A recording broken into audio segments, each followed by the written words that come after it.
Hey, what's going on YouTube? Just wanted to do a quick video on how to take advantage of assistive touch. And the reason I wanted to tell you about this is because I recently made a transition from the iPhone 13 mini to the iPhone 14 Pro Max.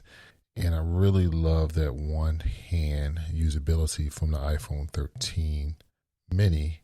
So I thought to myself, how can I duplicate that experience on the iPhone 13 Pro Max?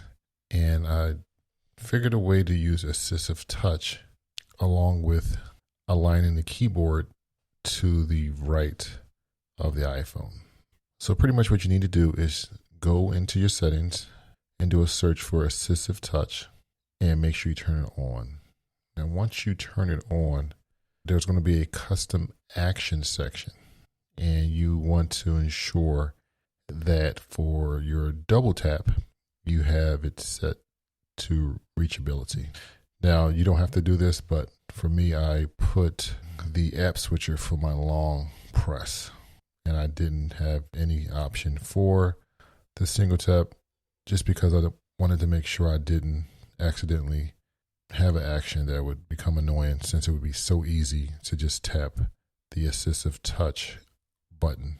If you're in, let's say you're in an application like YouTube and you need to search something, you can't reach it, but if you just double tap, then you can start typing whatever you want to search, which makes it easy to do.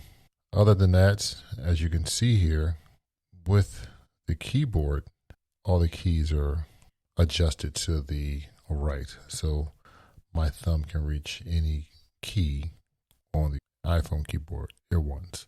And this has become a much more enjoyable experience for me.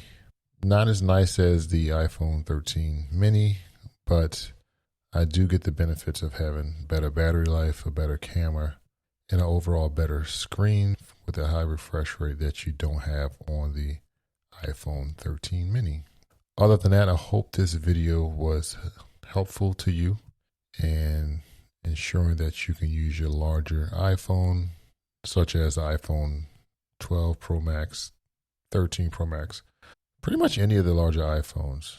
Otherwise, I appreciate you guys watching. If you have any questions or have any additional tips that can allow us to use our larger iPhones in a much more comfortable manner, let me know in the comments below. Otherwise, I'll talk to you guys later. Bye-bye.